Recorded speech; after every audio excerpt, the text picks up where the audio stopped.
Assalamualaikum warahmatullahi wabarakatuh. Saya Muhammad Azad, Duta Besar Republik Islam Iran untuk Indonesia.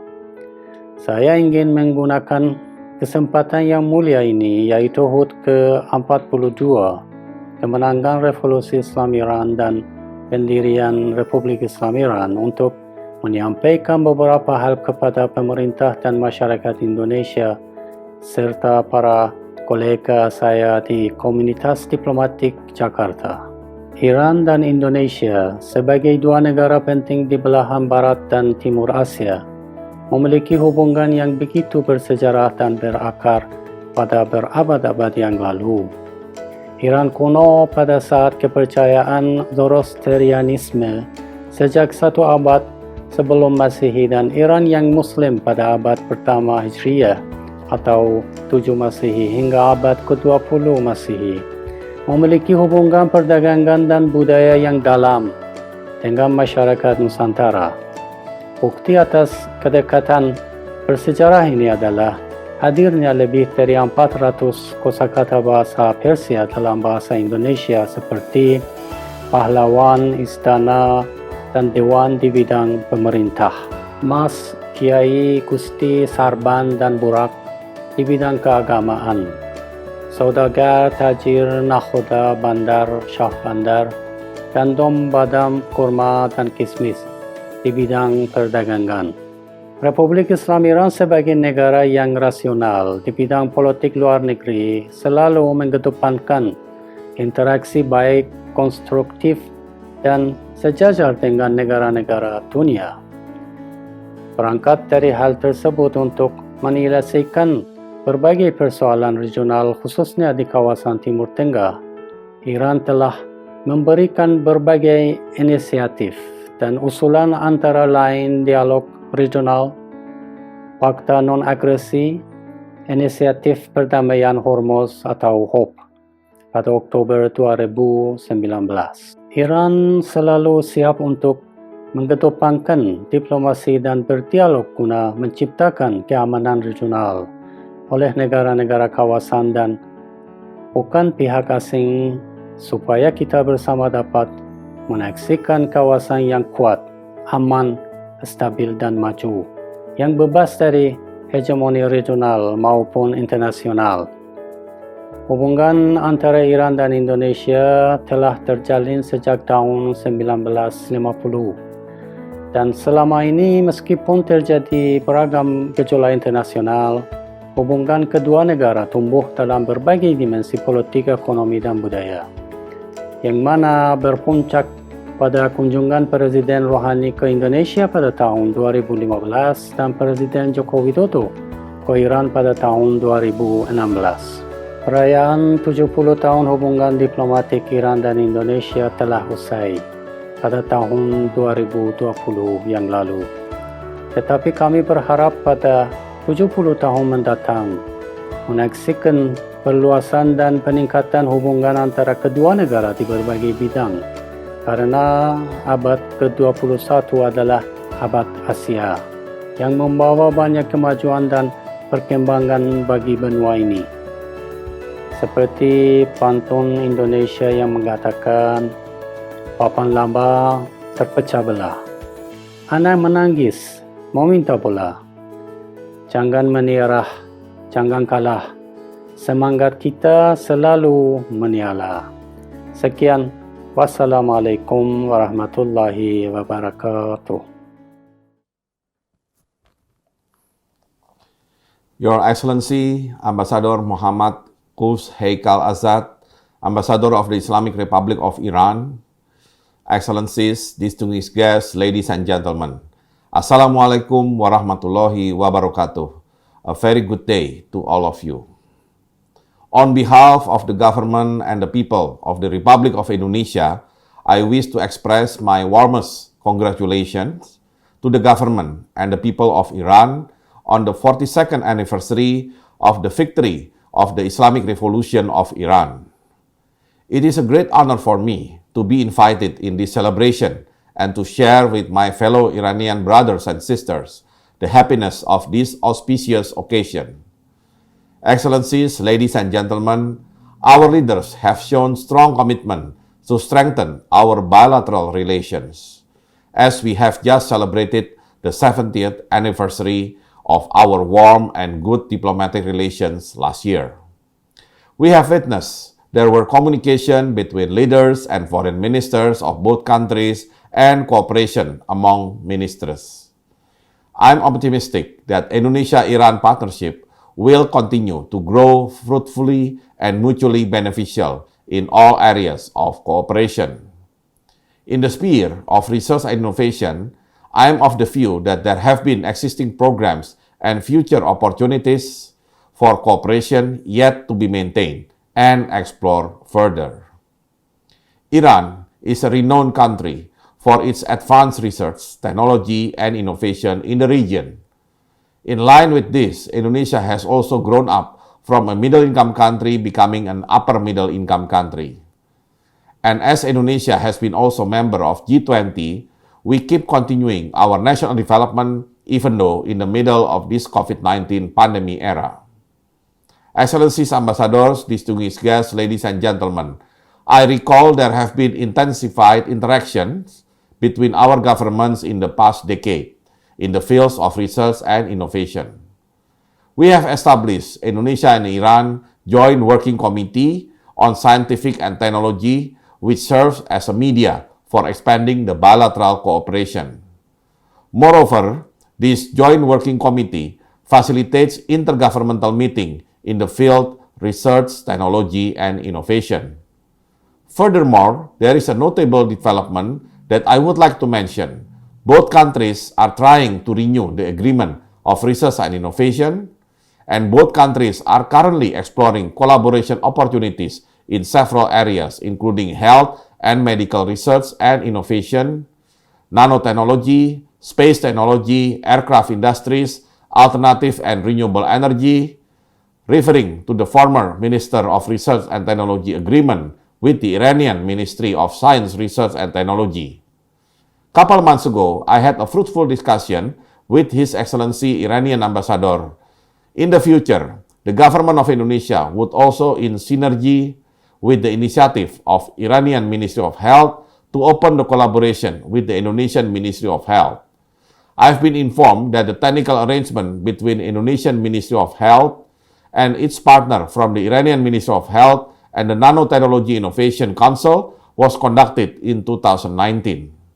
I'm happy to inform the audience that both sides have agreed several focuses on health nanotechnology, biotechnology, and stem cell products development, in which they're pretty sure the Indonesian Ministry of Research and Technology, the National Research and Innovation Agency, could support it as well.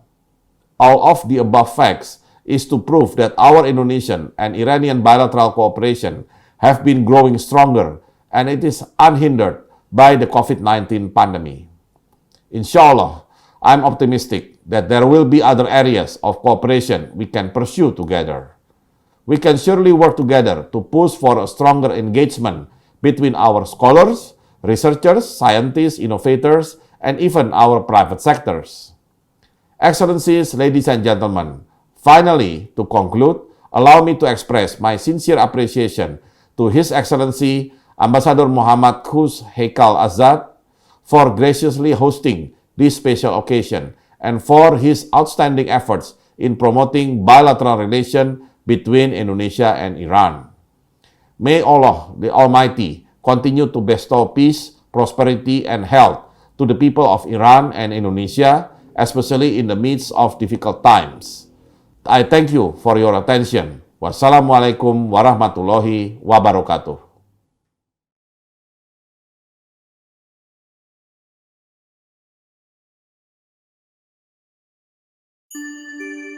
Iran dan Indonesia.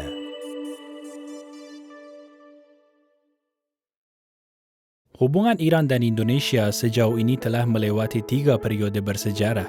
Periode pertama adalah dari 250 sebelum Masehi sampai ke abad 20, yang meliputi interaksi historis dan peradaban antara kedua pihak. Berbagai temuan sejarah menunjukkan bahawa para pedagang Iran melakukan perjalanan ke Nusantara melalui jalur sutra dan jalur rempah ribuan tahun yang lalu dan memiliki banyak interaksi sosial dan budaya dengan masyarakat Nusantara di samping kegiatan komersial. Hasil dari pengenalan sejarah ini adalah adanya kesamaan sosial, budaya dan agama antara Iran dan Indonesia. Terutama adanya lebih dari 400 kosakata Persia dalam bahasa Indonesia yang masih digunakan hingga saat ini seperti saudagar, tajir, anggur, badam, gandum, pahlawan, bandar, dan lain sebagainya. Periode kedua dimulai sejak kemerdekaan Republik Indonesia di tahun 1945 ketika Iran secara resmi mengakui Republik Indonesia dan kedua negara memulai hubungan diplomatik mereka dengan membuka kedutaan di ibu kota masing-masing pada tahun 1950 dan kemudian pada tahun 1958 sebuah perjanjian persahabatan antara kedua negara disepakati. Periode ketiga dimulai di tahun 1979 setelah kemenangan Revolusi Islam Iran dan terbentuknya Republik Islam Iran yang berlanjut hingga hari ini dan terus bergerak menuju pertumbuhan dan perkembangan di mana kedua negara selalu memiliki hubungan bilateral, regional dan internasional yang baik. Perkembangan hubungan antara Tehran dan Jakarta secara khusus menekankan pada kebijakan melihat timur dari Republik Islam Iran bahwa kerjasama dengan negara-negara Asia seperti Indonesia menjadi agenda prioritas Republik Islam Iran. Dalam hubungan Iran dan Indonesia, kami banyak menyaksikan pertukaran utusan dan pejabat tinggi di semua bidang yang berpuncak pada kunjungan Yang Mulia Dr. Hassan Rouhani ke Jakarta pada tahun 2015 dan kunjungan Presiden Indonesia Yang Mulia Bapak Joko Widodo ke Tehran pada tahun 2016 di mana pertemuan bilateral antara pejabat tinggi kedua negara dilaksanakan. Dari segi hubungan bilateral, selama 70 tahun hubungan diplomatik, kedua negara banyak bekerja sama dalam berbagai aspek ekonomi, perdagangan, budaya, ilmu pengetahuan, dan teknologi canggih, di mana kemampuan masing-masing menguntungkan kedua negara untuk mencapai kepentingan bersama. Begitu juga hubungan dan kerjasama antara keduanya di forum dan organisasi internasional sangatlah erat dan konstruktif. Kedekatan historis antara Iran dan Indonesia bersama dengan Islam rahmatan lil alamin yang ada di kedua negara, kebijakan luar negeri bebas dan aktif, kesamaan pandangan terhadap pembangunan internasional, dan dukungan kedua negara untuk prinsip-prinsip multilateralisme merupakan aset Iran dan Indonesia. Pemanfaatan aset berharga ini diharapkan bisa sejalan dengan tekad politik pemerintah kedua pihak dan menyebabkan perkembangan hubungan bilateral. Saat ini, Iran dan Indonesia ada di posisi untuk membangun hubungan ekonomi bilateral. Terlepas dari hambatan yang ada, perluasan hubungan ekonomi bilateral dapat dicapai dengan tekad pejabat tinggi dan sektor swasta kedua negara. Iran, tanah yang indah. Today on Unexplored Iran, we're gonna talk about the 4 seasons of Iran. Iran is famous for its 4-season weather. It is considered as one of few countries in the world where visitors may experience all 4 seasons in a part of the country all year long. You can find 4 seasons at the same time throughout the year in every corner of the country. At the time that summer starts in the southern and northern parts of the country close to the bodies of water, that is the Caspian Sea in the north and Persian Gulf in the south, you will be able to travel to the west to ski in snowy mountainous regions. If you are planning to go to the west of the country and also the mountainous area, make sure you have a cardigan or a light jacket with you. If you are going to higher elevations, make sure you are prepared for a very cold temperature. It can get chilly even in the middle of August. Let's take a closer look at each of these seasons in Iran. The spring, starting from March till the end of May, is a great time to visit Iran. While traveling in a 4-season country extends the advantage of new experiences, varied sceneries and different activities associated with each season, yet spring remains the prime time to visit Iran. The pleasant climate and the green terrains in the diverse locations of Iran enhances the festive mood of celebrating spring season throughout the country. The weather slowly starts to get warmer after the winter. The nights might be slightly chilly, but the overall weather during the day is rather pleasant. Spring in Iran offers the most moderate weather with delicate, fresh landscapes complementing voyage in Iran. Next, summer. Starting from June till the end of August. Summer in Iran can get rather warm, so unless you can withstand a lot of heat, it is not a smart idea for you to travel to the country between June and August. There is little to no rain, and the desert areas get incredibly hot. It won't be possible for you to do a lot of outdoor sightseeing without facing the heat. However, this is a good time to visit the mountains. Moreover, you can enjoy high discounts, as this is a low season in Iran. Daytime temperatures in June range between 30 and 36 degrees Celsius. Foothills are cooler at about 25 degrees Celsius, while in Caspian coasts, temperature often reaches 38 degrees. August brings in some rain and warms up waters to perfectly comfortable temperatures. Next up, autumn. Starting from the month of September till late December. After the scorching summer heat, the temperature drops down drastically, and the weather becomes pleasant again around September. Autumn is a great time to plan your travel to Iran, especially to the central provinces such as Fars, Isfahan, Yazd, and Kerman. Eye-catching scenic nature, colorful trees, stunning landscapes, and mild weather all the privileges of this magical season. If you are a nature lover and looking for really beautiful and colorful scenery, you should visit Golistan, Gilan, and Mazandaran provinces. It rains quite often in September and the temperatures are slightly lower than usual. Around October and November, you can enjoy the snow-covered mountains with temperatures ranging from 4 to 8 degrees. It's the perfect time to explore the deserts in the southern parts of Iran. And lastly, winter, which starts from November till the end of February. Winter, according to the Iranian calendar, begins with a traditional ceremony called Yalda. It is the first night of winter and the longest night of the year. In the northern and western regions of Iran, winter starts with snowfall and averages at 1 to 8 degrees Celsius.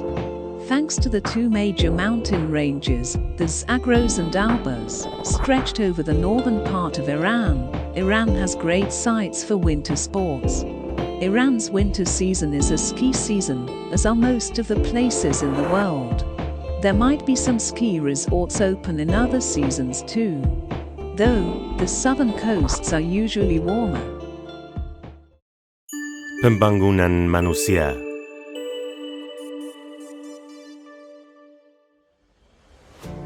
Indikator ini digunakan oleh Program Pembangunan Persatuan Bangsa-Bangsa untuk mengukur kualitas hidup berbagai negara di dunia, harapan hidup, kesehatan, sistem pendidikan, dan pemasukan.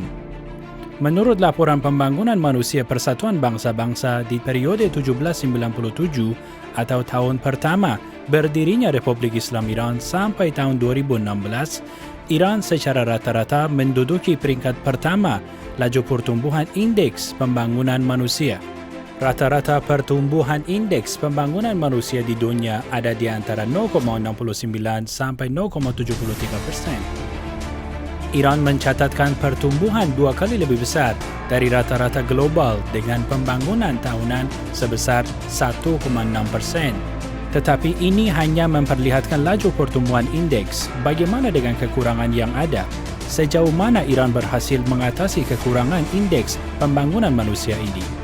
Menurut laporan Financial Tribune yang diterbitkan 20 Mei 2016, Iran menempati posisi pertama di dunia setelah Korea Selatan dalam mengatasi kekurangan indikator pembangunan manusia. Budaya, media, dan pendidikan. Berapa banyak judul yang diterbitkan setiap tahun? Jawaban atas pertanyaan ini berbeda-beda di setiap negara. Maka untuk menjawab pertanyaan tersebut, UNESCO menerbitkan sebuah tabel setiap tahunnya. 10 negara teratas dalam bidang ini semuanya adalah negara-negara sains yang dikdaya. Di peringkat pertama ada China, diikuti oleh Amerika Serikat, Inggris, Jepang, Rusia, Jerman, India dan Perancis. Iran berada di peringkat ke-9 dan Italia ada di peringkat ke-10. Tetapi peringkat budaya Iran tidak terbatas hanya pada buku. Iran menempati peringkat 19 di dunia dari segi menonton filem, di mana 26 juta orang menonton filem di bioskop setiap tahunnya. Begitu pula dalam hal produksi filem, menurut statistik tahun 2011, Iran memiliki peringkat yang sama dalam hal perfilman, paling produktif di dunia dengan 76 filem per tahunnya. Dari segi jumlah perusahaan distribusi filem yang merupakan indikator penting dalam distribusi filem, menurut statistika tahun 2011, Iran menempati peringkat 10 di dunia setelah Amerika Serikat, Inggris dan Jerman. Iran memiliki 94 perusahaan, lebih tinggi daripada Argentina dan Swiss. Dari segi jumlah penghargaan internasional, perfilman Iran telah memenangkan hampir semua penghargaan internasional setelah Republik Islam Iran. Dan dari segi penerimaan audiensi terhadap 10 filem paling popular dalam sejarah perfilman Iran, 9 filem merupakan filem periode pasca Revolusi Islam Iran. Pertumbuhan pers merupakan salah satu langkah terpenting dari Republik Islam Iran. Di tahun 1979, hanya ada 4 surat kabar yang diterbitkan di dalam negeri. Di tahun 2018, jumlah surat kabar di Iran mencapai 56 surat kabar. Di tahun 2012, jumlah publikasi berbagai media cetak adalah 2.635. 101 di antaranya terbitan harian, 206 terbitan mingguan, dan 147 terbitan 2 mingguan. Di bidang pendidikan di tahun 1979, saat Republik Islam Iran dibentuk, hanya 310,000 penduduk memiliki edukasi akademis dan ada 170,000 siswa di universitas. Namun setelah 1979, jumlah lulusan universitas di berbagai tingkat meningkat sampai 18 kali menjadi 5.474.000 dan jumlah siswa meningkat 23,5 kali menjadi sekitar 4 juta. Tentu saja infrastruktur untuk perkembangan semacam ini adalah bertambahnya jumlah universitas dan bidang studi dalam negeri. Sebelum terbentuknya Republik Islam Iran, hanya ada 223 universitas dan pusat perguruan tinggi di dalam negeri. Tapi sekarang sudah ada lebih dari 2.540 universitas dan pusat perguruan tinggi. Jurusan sarjana yang dulu hanya 196 sekarang menjadi 914 dan jurusan pasca sarjana yang dulu hanya 182 sekarang menjadi 1033 jurusan. Dari 28 jurusan dalam bidang dokter spesialis sekarang menjadi 793. Anggota fakultas universitas yang sebelum dibentuknya Republik Islam Iran hanya berjumlah 9.282 orang, kini telah mencapai 63.818. Pertumbuhan ini tidak bersifat kuantitatif karena akumulasi pertumbuhan kuantitatif ini telah menghasilkan pertumbuhan kualitatif. Di tahun 2003, Iran menempati peringkat ke-19 di dunia dari segi pertumbuhan produksi sains. Pencapaian penghargaan sains ini yang juga meningkatkan kualitas siswa di universitas merupakan hasil dari pembangunan infrastruktur pendidikan di periode pasca pendirian Republik Islam Iran. Pada akhirnya, perlu diperhatikan bahawa salah satu perubahan dalam Universitas Iran setelah berdirinya Republik Islam Iran adalah semakin banyaknya kaum perempuan. Sebelumnya, hanya 23% dari populasi mahasiswa berjenis kelamin perempuan.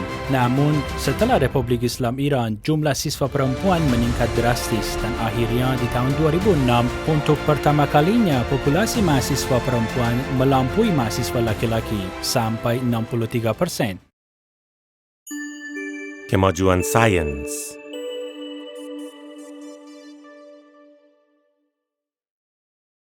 Di University of Granada di Espanyol, sebuah sistem perankingan ilmiah dikembangkan yang mampu membandingkan institusi pendidikan tinggi di seluruh dunia berdasarkan jumlah artikel praktis dan jumlah rujukan oleh artikel dan penelitian lain. Peringkat ini merupakan salah satu sistem perankingan penelitian universitas dan institusi yang terbaru dan terlengkap di dunia. Menurut peringkat ini, di tahun 2017, Amerika Serikat, China, Inggris, Jerman, Jepang, dan Perancis merupakan negara penghasil sains terbesar di dunia. Di waktu yang sama, Republik Islam Iran ada di peringkat 16 di dunia dengan 54.388 penelitian ilmiah. Di Timur Tengah, Iran ada di peringkat pertama. Di tahun yang sama, Iran menduduki peringkat 17 di dunia dari segi jumlah kutipan artikel ilmiah, tetapi di kawasan, Iran masih menduduki peringkat pertama. Otoritas perankingan ilmiah lainnya adalah Jurnal Ilmiah Otoritatif The New Scientist yang diterbitkan di Inggris dan juga di Amerika dan Australia. Dalam laporan New Scientist 2010, Iran memiliki pertumbuhan sains tercepat di dunia dan menurut buletin ini, Iran adalah negara terdepan dalam bidang produksi ilmiah. Laju pertumbuhan ilmiah di Iran 11 kali lebih cepat daripada laju pertumbuhan global. New Scientist telah menerbitkan statistik dan dokumen terkait pertumbuhan ilmiah ini pada database Web of Science. Bidang-bidang pembangunan sains di Iran yang paling penting menurut laporan ini adalah dirgantara, ilmu nuklir, dan penelitian medis serta sel induk dan cloning genetik. Kesehatan umum.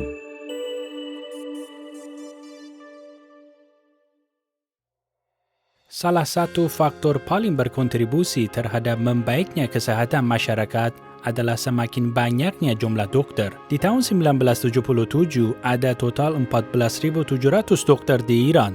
9.441 diantaranya adalah dokter umum dan 5.259-nya adalah dokter spesialis. Karena langkanya dokter pada saat itu, Iran harus mengimpor dokter dari luar. Akan tetapi setelah terbentuknya Republik Islam Iran, jumlah dokter meningkat menjadi 27.122 pada tahun 2011.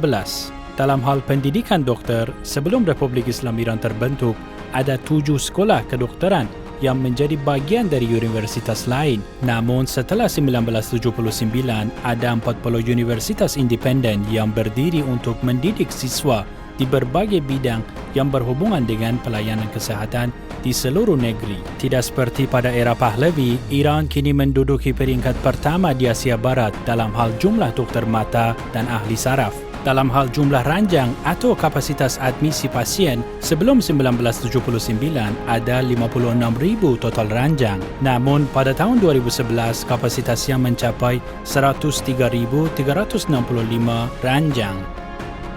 Di bidang farmasi, sebelum Republik Islam Iran, hanya 25% dari kebutuhan farmasi negara yang diproduksi di dalam negeri dan 75% sisanya mengandalkan impor.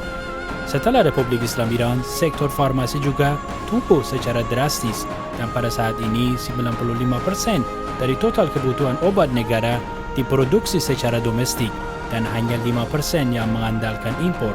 Itu pun hanya obat-obatan khusus. Jumlah perusahaan asuransi juga naik dari 12 perusahaan menjadi 28 dan perlindungan asuransi kesehatan yang hanya 1,8 juta di tahun 1977 telah meningkat lebih dari 36 kali setelah terbentuknya Republik Islam Iran dan mencapai 65 juta. Industri.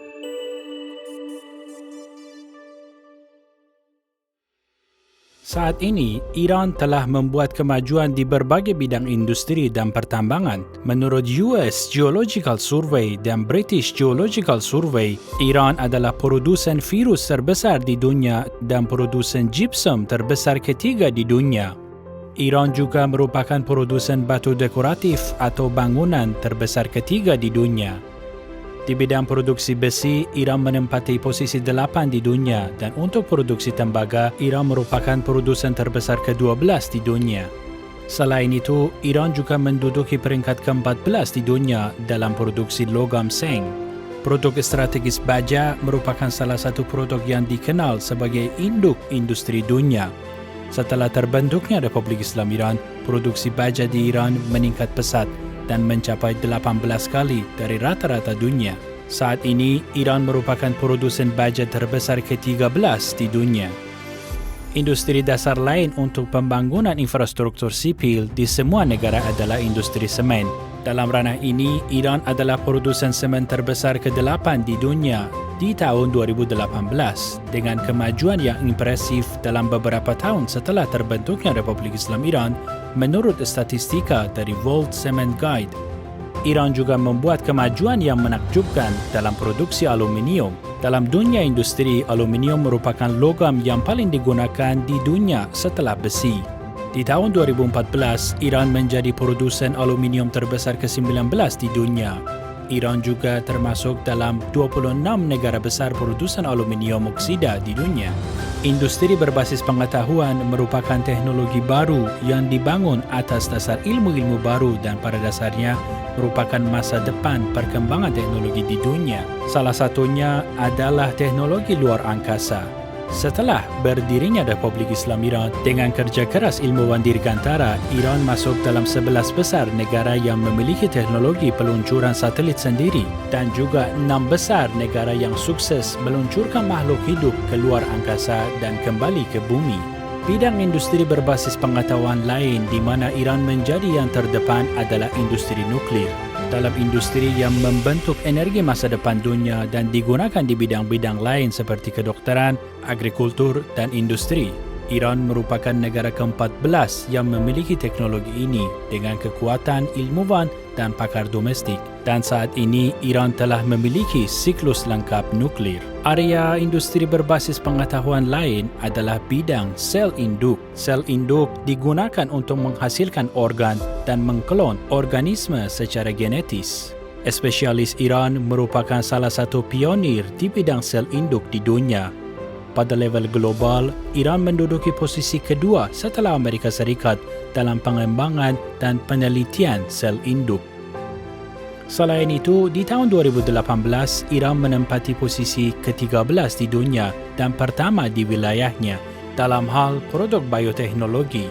Produk bioteknologi meliputi produk-produk teknologi yang dikembangkan melalui biologi dan organisme hidup. Selain 3 area utama industri berbasis pengetahuan ini, ada area lain di mana ilmuwan Iran membuat kemajuan. Di bidang nanoteknologi, Iran menduduki peringkat ke-6 di dunia dan akan menjadi salah satu negara terdepan di masa yang akan datang. Perkembangan ini merupakan produk dari pertumbuhan ilmiah Iran yang telah menempati peringkat pertama di dunia dalam hal pertumbuhan ilmiah sejak 1995. Di bidang komputer, matematika, dan kedokteran, Iran termasuk di antara 20 negara teratas di dunia dan perkembangan ini tengah mengubah wajah industri di Iran.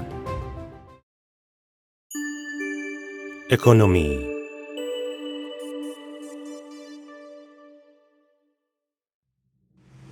Berapa banyak kekayaan yang dihasilkan perekonomian suatu negara dalam setahun ditunjukkan oleh Produk Domestik Bruto atau PDB. PDB merupakan salah satu indikator penting untuk mengevaluasi dan merangking negara-negara secara ekonomi. Menurut statistika Bank Dunia yang diterbitkan di tahun 2016, 5 besar negara teratasnya adalah China, Amerika Serikat, India, Jepang, dan Jerman. Namun dalam statistika ini peringkat Iran tidak berubah dan masih menempati posisi 18 ekonomi terkuat di dunia. Perlu diingat bahwa statistika ini dibuat saat Iran berbeda dengan negara-negara lain tengah menghadapi situasi ekonomi yang tidak normal karena perang ekonomi dan sanksi yang dijatuhkan oleh Barat terhadapnya. Energi dan sumber daya alam. Menurut Badan Energi Internasional, Republik Islam Iran ada di peringkat kedua dunia dalam hal pembangunan energi. Perbandingan situasi kelistrikan di Iran sebelum dan sesudah terbentuknya Republik Islam Iran akan memberikan gambaran mengenai dimensi perubahan ini. Pada tahun-tahun sebelum Republik Islam Iran, hanya 4,350 desa menikmati listrik. Setelah Republik Islam Iran, terjadi hal yang belum pernah terjadi sebelumnya, di mana 99% dari populasi pendesaan mendapatkan listrik di 52,520 desa. Sebuah angka yang 12 kali lebih besar dari periode pra-revolusi secara keseluruhan. Ini juga merupakan pertama kalinya sejak terbentuknya Republik Islam Iran di mana semua warga Iran mendapatkan akses ke listrik. Tentu saja ini tidak tentang listrik saja. Pasokan gas alam juga mengalami kemajuan. Sebelum Republik Islam Iran, hanya 50,000 rumah tangga di Iran memiliki gas alam. Tapi beberapa tahun setelah Republik Islam Iran, pasokan gas meningkat dari 50,000 rumah tangga menjadi 14 juta rumah tangga. Sebuah peningkatan 280 kali lipat. Ini juga pertama kalinya gas alam dipasok ke desa-desa dan sekarang lebih dari 10,000 desa menikmati gas alam. Iran juga mampu menggunakan gas alam sebagai bahan bakar kendaraan bersih dan dengan demikian melindungi lingkungan dan kesehatan warganya. Di tahun 2001, Iran yang memiliki 2,8 juta kendaraan berbahan bakar gas menduduki posisi pertama dunia dalam hal kendaraan bertenaga gas dan masih menjadi salah satu negara penting di bidang kendaraan bertenaga gas. Kekuatan pertahanan.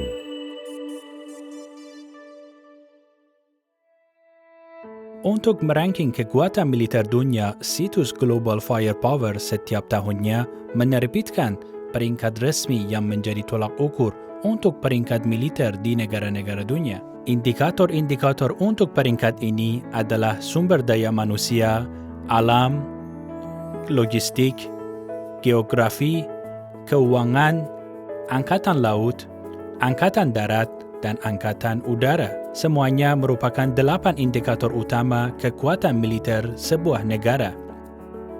Data statistik situs ini untuk 136 negara di tahun 2018 menunjukkan bahwa Iran menempati peringkat 13 kekuatan militer di dunia.